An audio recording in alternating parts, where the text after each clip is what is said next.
1776, Philadelphia, a city on the edge of history, but far from the polished legend we know today. It was the busiest port in the American colonies, a gateway for goods, news, and the seeds of rebellion. But step off the docks and you'd find a city of contrasts, wealth and squalor living side by side. The high street market was the heart of daily life, where the smells of fresh bread mingled with the stench of open sewers. For the elite, life was a series of tea parties and social calls in elegant brick mansions.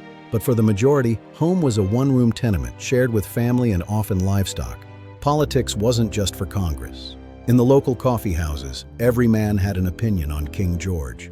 By the summer of 1776, that tension had reached a breaking point. The air felt heavy with the weight of what was coming. Inside the State House, the delegates were debating the fate of 3 million people. It wasn't a unified front. Many feared that independence would bring only ruin and war.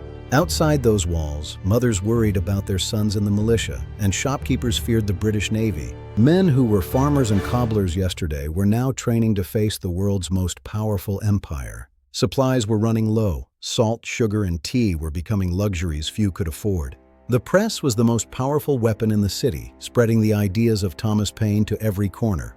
To understand 1776, we have to look past the grand speeches and look at the personal diaries of the people who lived it. Philadelphia's Quaker heritage meant that pacifism was a strong, conflicting force in the city's heart. And while they talked of liberty, nearly 1/10 of the city's population remained in bondage. July 4th wasn't a celebration for everyone. It was a day of profound uncertainty and quiet resolve. On July 8th, when the Declaration was finally read in public, the response was a mix of cheers and stunned silence. Philadelphia in 1776 was a city of grit, grime, and glory, a place where the future of the world was being written. But how did people actually survive?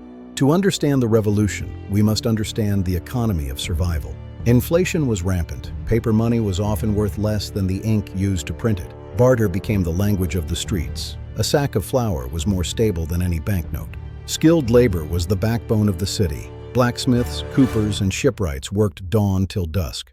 Women's labor was the hidden engine of the revolution, producing the textiles the British tried to withhold. Philadelphia was an industrial city, and with that came the overwhelming smells of tanneries and slaughterhouses. Medicine in 1776 was a brutal affair. Smallpox was a constant shadow over every household. Washington knew that disease could kill more men than British bullets, ordering mass inoculations for the army. The swampy lands around the city were breeding grounds for yellow fever, though they didn't yet know why.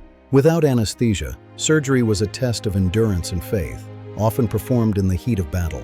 Most families relied on herbal folk remedies and the local midwife for everything from toothaches to childbirth.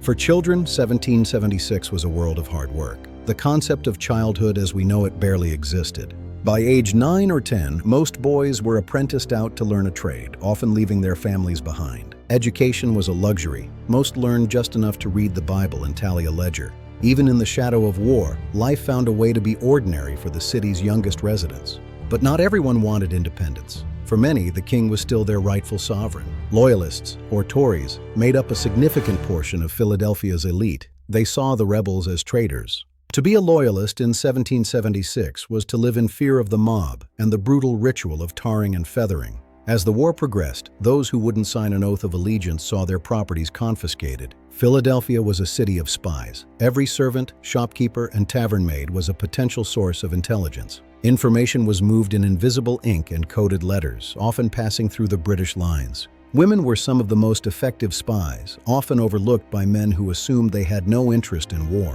As 1776 drew to a close, the optimism of July faded into a cold, desperate winter.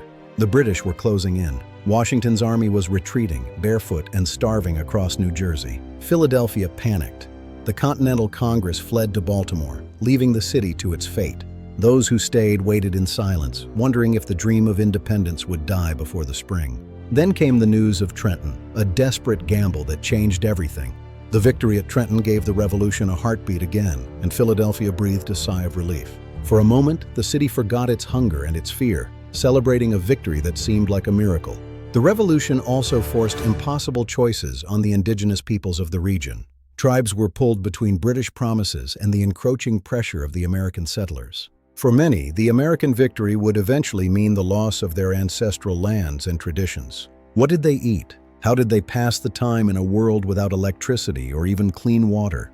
Cornmeal and salt pork were the staples. Vegetables were seasonal, and meat was a sign of status. Everyone drank ale or cider, even children. It was safer than the water from the city's shallow wells. Card games, backgammon, and tavern songs were the primary escapes from the drudgery of daily life. The skyline was dominated not by skyscrapers, but by steeples and the masts of ships. Religion was the bedrock of society, and the church bells signaled everything from prayer to fire. Fire was the city's greatest fear. A single spark could erase a whole block in minutes. You could tell a person's entire life story just by looking at their clothes. Silk meant wealth and loyalty to British fashion. Homespun meant rebellion and sacrifice.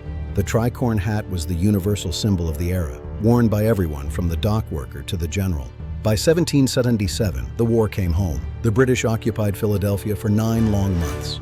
The city changed overnight. Rebels fled and Loyalists celebrated as the British brought their culture and currency. The British officers hosted the Mischianza, an extravagant festival, while Washington's men froze at Valley Forge. But by 1778, the British left. They realized holding a city was not the same as winning a war. The city they left was scarred and divided, forced to rebuild its identity from the ashes of occupation. Philadelphia began the slow process of healing, but the scars of 1776 would remain forever. The real history of the revolution isn't found in the monuments, but in the resilience of its people. They endured hunger, disease, and the loss of everything they knew to build something entirely new.